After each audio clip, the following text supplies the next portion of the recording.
आचार्य भगवान के प्रेरणा से यहाँ आप देख रहे हैं सभी प्रतिमा मंडल की बहनें आए हैं। इन दीदियों के माध्यम से संस्कार युक्त शिक्षा देने के लिए 5 प्रतिभा मंडलों की स्थापना हो गई है और समर्पित भाव से ये सभी दीदी लोग उसमें आचार्य जी का सपना साकार करने के लिए अपना समर्पण दे रहे हैं। ऐसे ही प्रतिभा स्थली ज्ञानोदय विद्यापीठ रामटेक, इसमें 10वीं कक्षा की प्रदीप महाजन, अनुष्का प्रदीप महाजन, इन्होंने 10वीं कक्षा में 93% मार्क ला करके प्रथम क्रमांक प्राप्त किया है। उस छात्रा को हम बुलाते हुए आए और आचार्य जी के चरणों में श्रीफल अर्पण करके आशीर्वाद प्राप्त करें।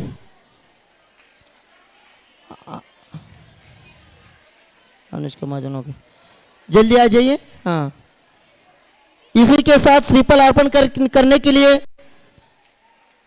आरिका तपोमती माता जी का सत्संग चौमासा केवलारी में हो रहा है। वहां से संगस्थ दीदी और वहां के कुछ श्रावक आए, श्रावक के 1-2 प्रतिनिधि यहाँ आएंगे और आचार्य जी के चरणों में श्रीफल अर्पण करके आशीर्वाद प्राप्त करेंगे। उसी के साथ एलोरा गुरुकुल के ट्रस्टी डॉक्टर पाटनी साहब और सभी ट्रस्टीगण यहाँ आए हैं, वे भी आए और आचार्य जी के चरणों में श्रीफल अर्पण करके आशीर्वाद प्राप्त करें। काय करना है? जावा जावा। पुसद से रानी दीदी और प्रीति दीदी, ये भी यहाँ आचार्य जी के चरणों में श्रीफल अर्पण करके आशीर्वाद प्राप्त कर रहे हैं। घुस गया ऐसे ही। आज शास्त्रदान के लिए हम निमंत्रित करते हैं अविनाश अण्णा साहेब पाटिल,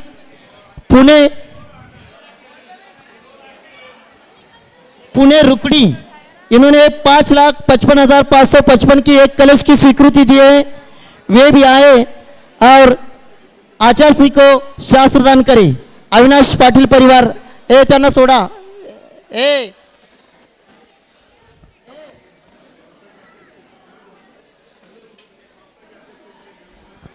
अविनाश अण्णासाहेब पाटील रुकडी, चला डॉक्टर साहेब नंतर बोलूया।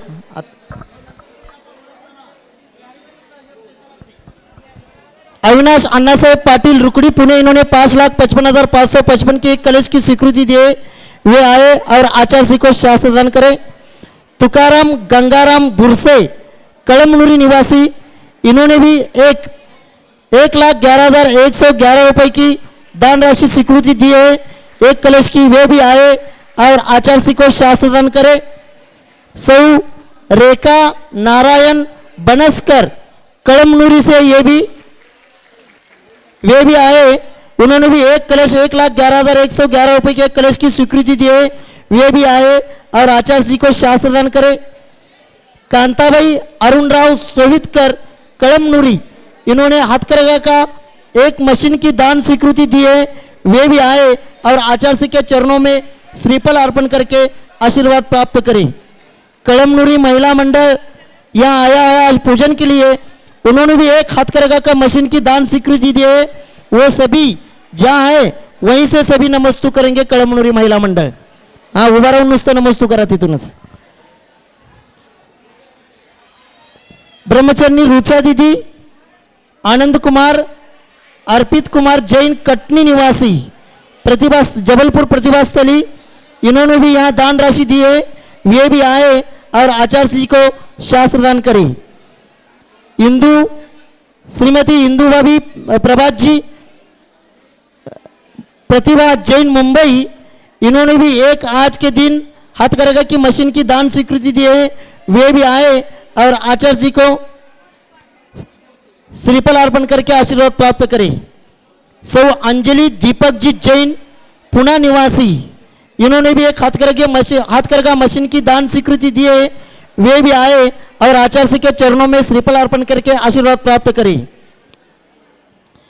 बाल ब्रह्मचरिणी सम्मी दीदी, जामनेर निवासी, इन्होंने सोने के कान में से पेडल दिए है।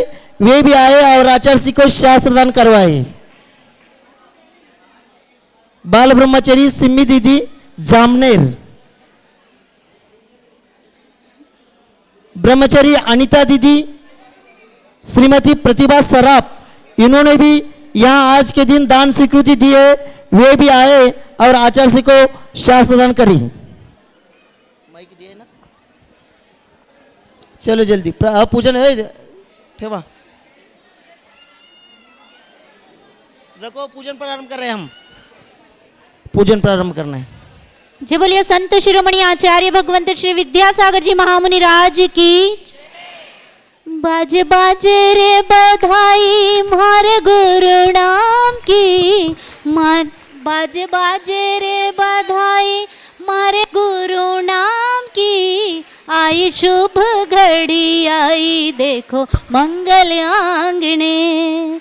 आचार्य श्री जी के चरणों में हम झुका रहे अपना माथा, जिनके जीवन की हर चर्या बन पड़ी स्वयं ही नवगाथा। जैना गम का वह सुधा कलश जो बिखराते हैं गली गली, जिनके दर्शन को पाकर के खिलती मुरझाई हृदय कली। ओम रूम परम पूज्य संत शिरोमणि आचार्य भगवान विद्यासागर जी महामुनींद्र अत्र उत्तर सवष्ट इति आह्वाननम्, अत्र तिष्ठ तिष्ठ टोट स्थापनम्, अत्र सन्नितोष स्थापनम् सनदीकरणम्। सांसारिक विषयों में पढ़कर मैंने अपने को भरमाया, इस राग द्वेष की वैतरणी से अब तक पार नहीं पाया। तब विद्या सिंधु के जल कण से भव काल धोने आया हूँ। आना जाना मिट जाए मेरा यह बंध काटने आया हूँ। ओम रूम अष्टोत्तर शताचार्य श्री विद्यासागर जी महामुनीन्द्रेभ्यो जन्म जरा मृत्यु विनाशनाय जलम निर्वपामिति स्वाहा। क्रोध अनल में जल जल कर अपना सर्वस्व लुटाया है, निज शांत स्वरूप न जान सका जीवन भर इसे बुलाया है। चंदन सम शीतलता पाने अब शरण आपकी आया हूँ। संसार ताप मिट जाए मेरा चंदन वंदन को लाया हूँ। ओम रूम अष्टोत्तर शताचार्य श्री विद्यासागर जी महामुनीन्द्रेभ्यो संसाराताप विनाशनाय चंदनम निर्वपामिति स्वाहा। जड़ को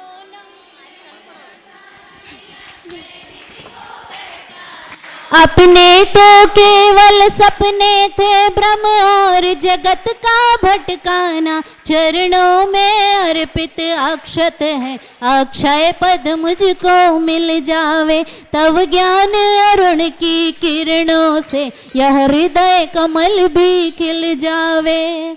ओम रूम अष्टोत्तर सदाचार्य श्री विद्यासागर जी महामुनीन्द्रेभ्यो अक्षय पद प्राप्ति है अक्षतान निर्वपामिति स्वाहा।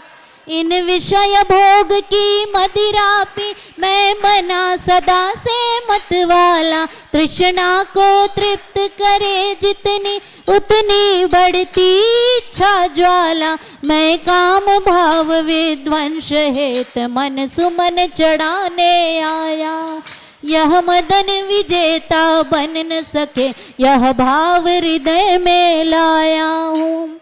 ओम रूम अष्टोत्तर सदाचार्य श्री विद्यासागर जी महामुनीन्द्रेभ्यो काम बाण विध्वंसनाय पुष्पम निर्वपामिति स्वाहा। इस क्षुधा रोग की व्यथा कथा भव भव में कहता आया हूँ। अति भक्ष अभक्ष भके फिर भी मन तृप्त नहीं कर पाया हूँ। नैवेद्य समर्पित करके मैं तृष्णा की भूख मिटाऊंगा। अब और अधिक ना भटक सकूं यह अंतर्बोध जगाऊंगा। ओम रूम अष्टोत्तर सदाचार्य श्री विद्यासागर जी महामुनीन्द्रेभ्यो क्षुधा रोग विनाशनाय नैवेद्यम निर्वपामिति स्वाहा। मोह अंधकार से व्याकुल हो निज को नहीं मैंने पहचाना।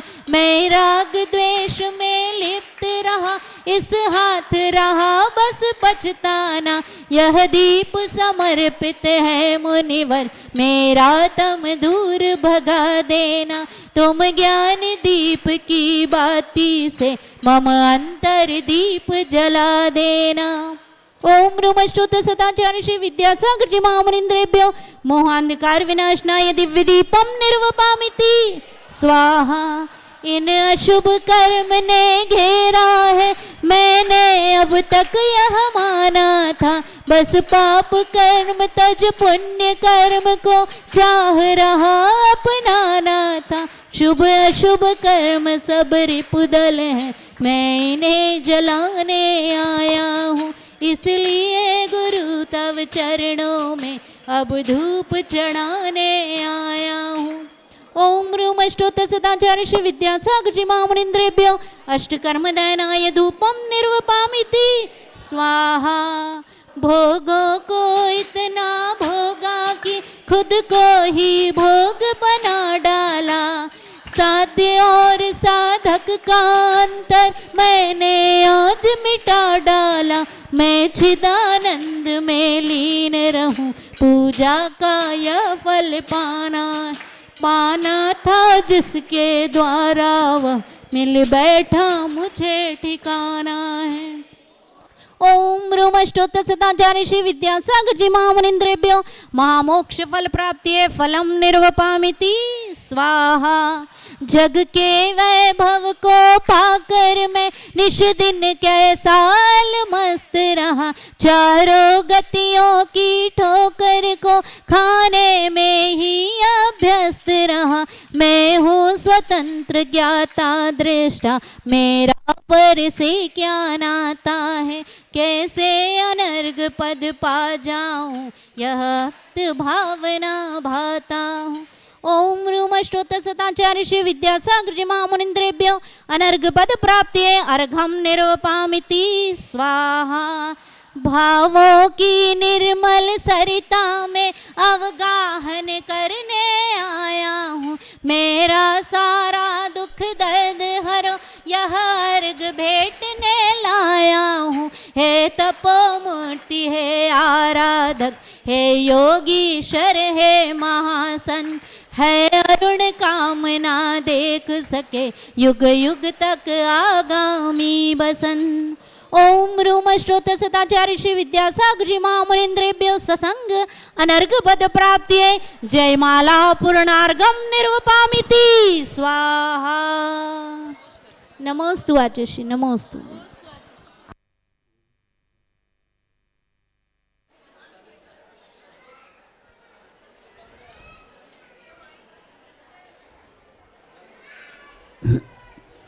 ओम नमः सिद्धेभ्यः, ओम नमः सिद्धेभ्यः, ओम नमः सिद्धेभ्यः। अहिंसा परमो धर्म की। आचार्य गुरुवर श्री कुंद कुंद भगवान की। आचार्य गुरुवर श्री ज्ञान सागर मुनि महाराज की।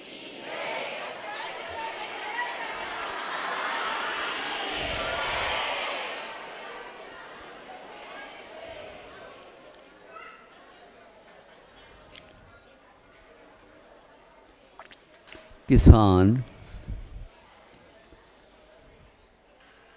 कोई भी बीज बो लेता है, उसकी फसल जो आती है महीनों में आती है। किसी किसी में 6 महीने लगते हैं, किसी में 2 महीने 3 महीने लगते हैं, आदि आदि। और उसके लिए बीच बीच में वर्षा रुकने के कारण वह अपने कूप में से पानी निकाल करके खेत को देता है। और चरस के माध्यम से यह कार्य वह करता है। ऐसा है नहीं कि खेत को एक एक लोटा एक एक बाल्टी देते जाओ। वह निरंतर उसके लिए बहना चाहिए, रुकना नहीं चाहिए। एक स्थान पर यदि वह रुक गया तो पूरी खेत में नहीं जाने के कारण जो बोया है वह भी सड़ जाता है और बीज की हानि हो जाती। तो वह चरस के माध्यम से पानी पिलाता। अब चरस के माध्यम से पानी पिलाता है तो चरस को खींचे कौन? कूप में से पानी निकालने के लिए चरस साधन है, उसको कौन खींचे? अरहट होता है तो वह हाथ से भी किया जा सकता है, लेकिन बहुत देर लगता है, इसके लिए बैल लगाए जाते हैं। और बैल को वह बार बार कुएं की ओर ले जाता है और वह किसको क्या बोलते हैं, रिवर्स गाड़ी, जिसको सामने नहीं, वह पीछे पीछे उसको खींचता रहता है और वह पानी तक पहुँच जाती है चरस, फिर उसको भीतर पहुंचा करके उसको भर लेता पूर्ण। फिर इसके उपरांत सीधे बैलों को चलाता।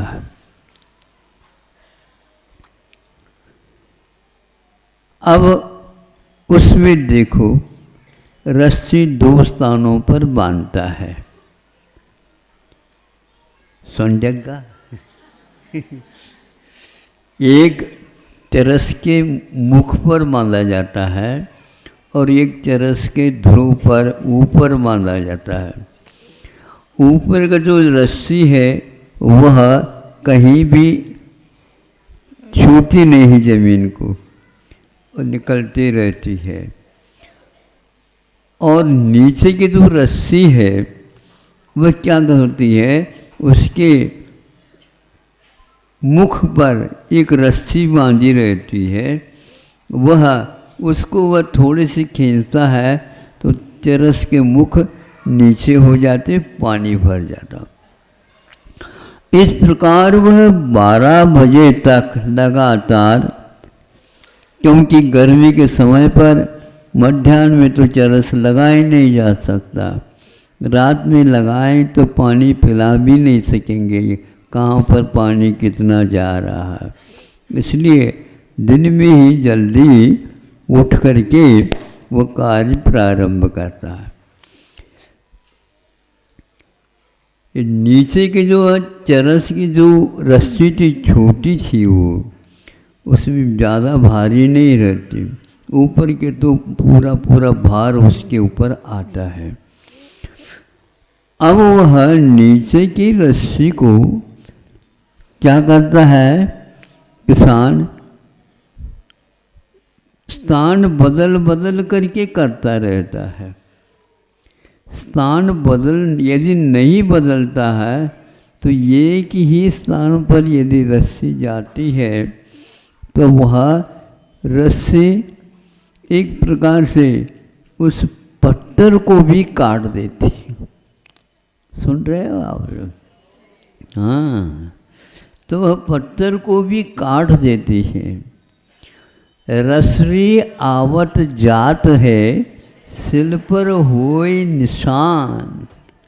हाँ, तो यह रस्सी आती है जाती है, आती है जाती है, तो कुछ ही दिनों में शिला के ऊपर निशान पड़ जाती है और वह इतने कठोर पाषाण को भी मुलायम रस्सी काट रही है। कठोर रस्सी नहीं है, कठोर यदि रस्सी हो जाए तो वह स्वयं कट जाए, लेकिन वह मुलायम रहने से पत्थर में भीतर घुसती चली जाती है और उस पत्थर को काट लेती। फिर वह चरस चलाने वाला दूसरे स्थान पर उस चरस की छोटी जो रस्सी है उसको कर देता है। इस प्रकार पूरी पूरी शिला में उसके निशान पड़ती चली जाती है। एक स्थान पर रखेंगे तो कट जाए।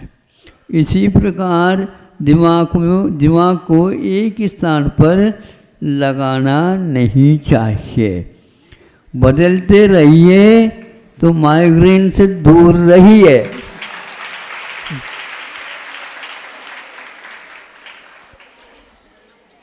और यदि नहीं बदलोगे गड़बड़, माइग्रेन। हाँ, ये बात है। मतलब ये है कि सही पूछा जाए, ध्यान की मात्रा कम और दूसरे कामों में उसको लाओ काम में। इस प्रकार होने से उपयोग में कभी भी कमी नहीं आती है। और आमनाएं वगैरह करते हैं तो उसमें त्रैरासिक गणित नहीं लगाना चाहिए। 1 घंटे में हमने 4 श्लोक मुखाग्र कर लिए, 10 घंटे में कितने? हाँ 40 तो होना चाहिए। वो 2-3 तो श्लोक याद रहते हैं, फिर बाकी सब।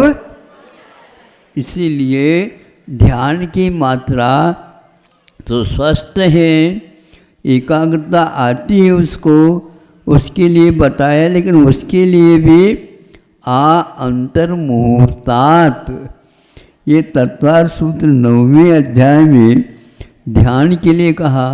उत्तम संघनश्चापि, उत्तम संघन वाला भी यदि है तो भी उसका ध्यान ज़्यादा ज़्यादा अंतर्मुहूर्त ही टिकता, उसी में काम होना है।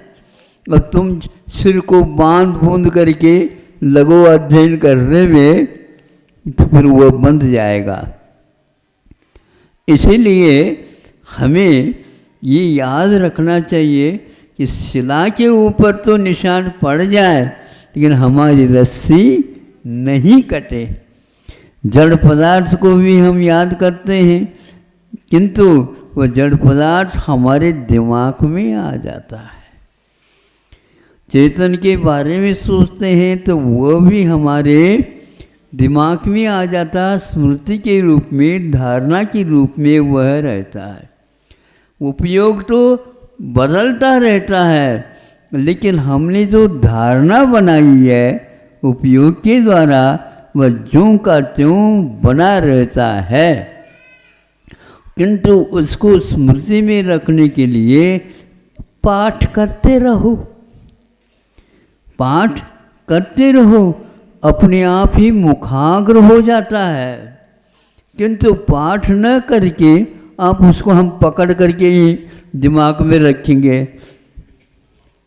दिमाग में कोई स्थान नहीं है, कोई कमरे नहीं बने जिसमें उसको रख दो। इनका आत्मा में प्रवेश हो गया, मतलब कोई बिल्डिंग है आत्मा, बोलो नहीं है ना। तो ऐसे क्यों कर जो हमारे दिमाग में नहीं आ रहा,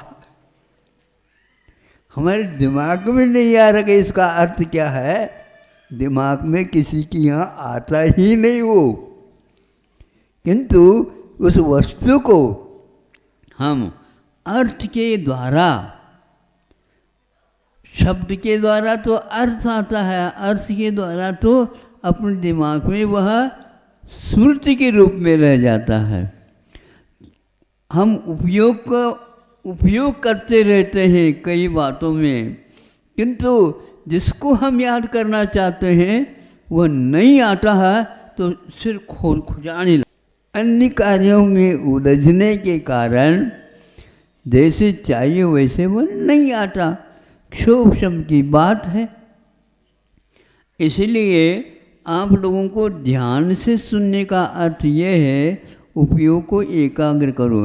लेकिन 10 घंटे सुनोगे तो सुनाने वाला भी और आप भी दोनों पागल हो जाएंगे। हमेशा हमेशा सिर कहते हो रहा, माथा में बहुत दर्द हो रहा, माथा में दर्द। अरे माथा को तो रख दो, शांति दे दो, उसमें क्या बात हो गई। लिखते हैं हम तो कब लिखते हैं? पेंसिल लाओ, पेन लाओ, कागज लाओ, कॉपी लाओ, जो कुछ भी लाओ।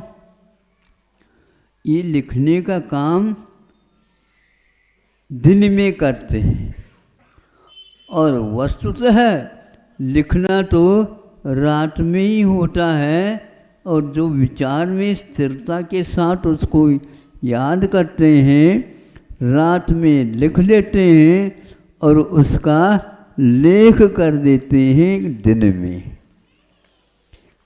इतना साहस कैसे रहेंगे हमारे दिमाग में से निकल जाए? कैसे निकल सकता? उसको 4-5 बार दोहराओ, उस वाक्य को, उस पंक्ति को, उन शब्दों के क्रम को। यही जो है ना पेंटिंग करने वाले, ड्राइंग करने वाले, चित्र लेखन करते हैं, वो लिखना बाहर नहीं होता, भीतर होता है।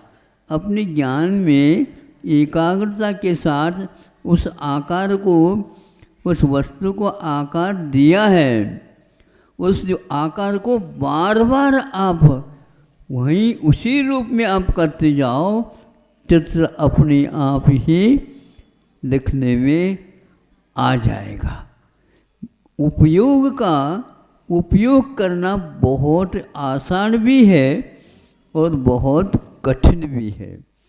हम इधर उधर इसको पहुंचा देते हैं तो उस रस्सी में यह शक्ति है, वह उसको भी काट देती है।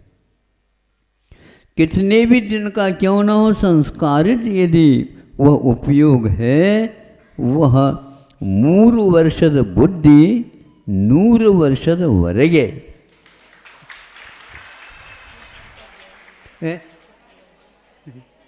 3 ವರ್ಷದ बुद्धि 100 ವರ್ಷದವರೆಗೆ। 3 वर्ष में जो संस्कार दिए गए हैं, वो कुछ जानता तो है ही नहीं, लेकिन वो संस्कार 100 वर्ष तक अपना काम करता रहता है। आप भोजन करो और भोजन करने के उपरांत तो वहाँ सप्त धातु के रूप में यात्रा करता हुआ चला जाता है, और प्राणों के अवधारण के लिए, प्राणों को सुरक्षित रखने के लिए वह काम करता रहता है। आज का खाया हुआ यदि संघातन क्रिया बहुत विशुद्धि पूर्वक है तो वह 100 साल तक भी अपना काम कर सकता है। और कर्म सिद्धांत से हम सोचते हैं मतलब 70 कूड़ा कूड़ी तक भी, 40 कूड़ा कूड़ी सागर प्रमाण भी अपना काम कर सकता है। अब हमारे उपयोग में इतनी शुद्धि आ जाए, विशुद्धि आ जाए, तो वह ज्यों का त्यों काम करता रहता है। तो प्राण इसी को बोलते हैं, जिन प्राणों के माध्यम से जीव जीवित रहता है। प्राणों को यदि क्षति पहुंच जाए तो वह जीवित न रह करके मृतक हो जाता है। हम अपने जीवत्व को सुरक्षित रखें और वही भोजन करें, उसी प्रकार का पेय का उपयोग करें जो अपने लिए संघातन क्रिया में अनुकूलता पैदा कर सके। रस ज़्यादा लेने से रस बनता है ऐसा नहीं है। जठराग्नि के ऊपर वो सब आलंबित है, अवधारित है। यदि जठराग्नि नहीं है तो आप कुछ भी खा लो वह पचेगा ही नहीं, किंतु कुछ भी खा लो बचता ही नहीं जो किसान परिश्रम करता है। नहीं समझे, आराम ले लो, आराम ले लो। आराम क्या होता है बताओ? आराम एक प्रकार से श्रम, क्लेद, खेद, खिन्नता आदि जब हो जाती है उस समय आराम करो, अर्थात खेद के कार्य मत करो। श्रम के कार्य मत करो।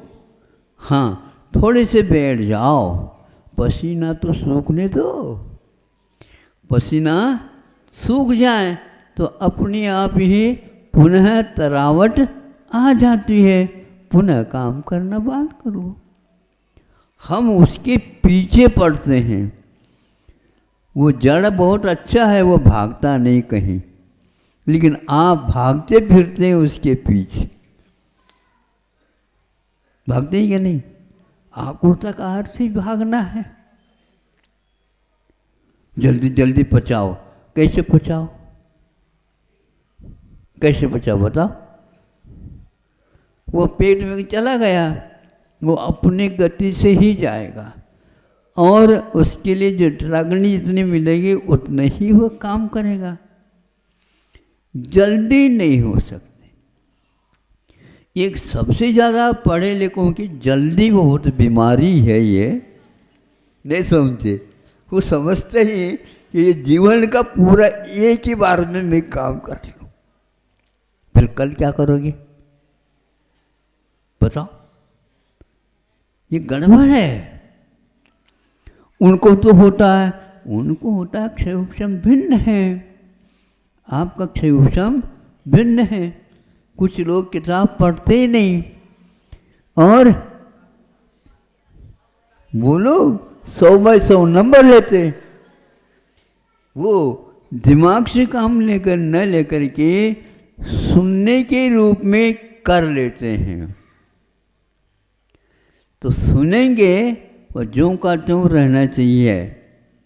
तो मनोयोग से कर्ता का बोध हो जाता है, तो क्या कर रहा है एक क्रियापद भी आ जाती है, किससे कर रहा है कारण भी आ जाता है, कब से कर रहे हैं तो वह समय भी आ जाता है, कब तक करना है तो वह समय का अनुबंध भी आ जाता है।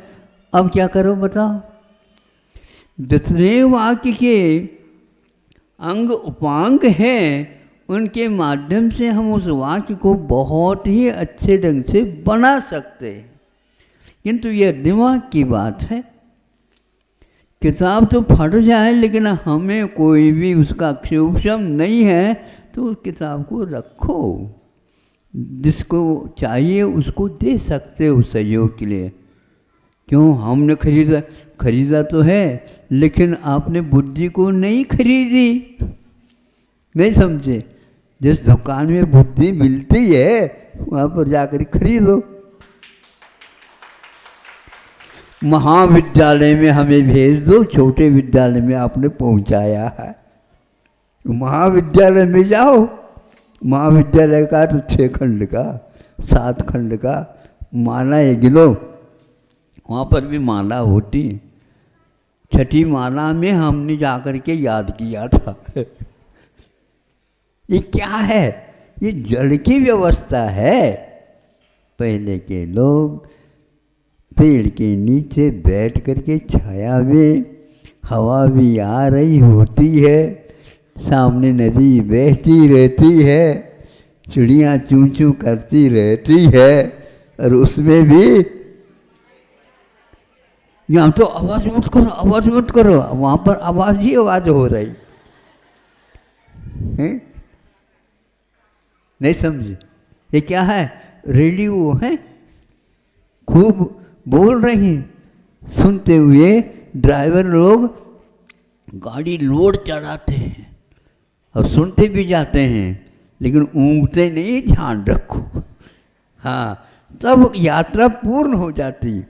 हमें किसी भी प्रकार से रुकना नहीं है, लेकिन गति को ज़्यादा बढ़ाना भी नहीं और धीमे धीमे भी नहीं करना।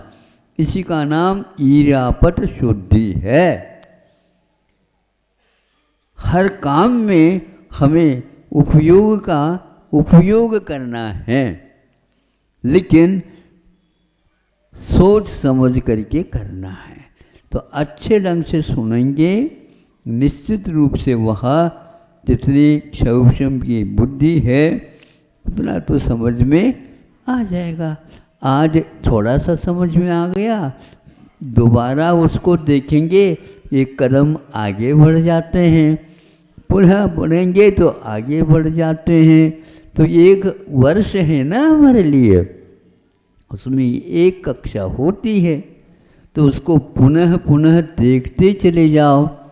पुनः पुनः देखते हैं तो अंधों को भी हारमोनियम क्या बोलते हैं उसको, तो वह बजाना आ जाता है।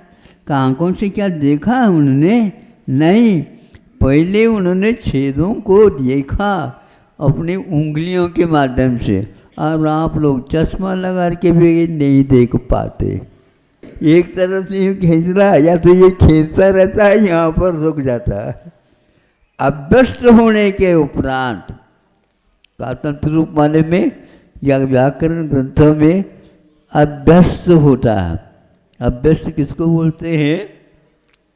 उपधा में भी वही अक्षर जो क्रियापद में है या और शब्द में है वही रहता है। तो इसको बोलते हैं अभ्यस्त। तो आप लोगों को अभ्यस्त होना है। अभ्यास करेंगे तो अभ्यस्त होंगे, और अभ्यास यदि नहीं करेंगे तो नहीं होंगे। तो अभ्यास कैसा बनता है? अर्थ धातु के सामने एक प्रत्यय लगते हैं अपने पीछे, तो अभी उपसर्ग पूर्वक, आ उपसर्ग पूर्वक अर्थ धातु से जब हम प्रयोग करते हैं तो अभ्यास हो जाता है। और कृदंत में उसको तसल प्रत्यय लगा करके और वह अभी उपसर्ग पूर्वक अर्थ धातु से अभ्यस्त हो जाता है। अभी सुबह का समय है, बस इतना ही पर्याप्त समझता हूँ। रसरी आवत जावत है, सिल पर होई निशान। अहिंसा परमो धर्म की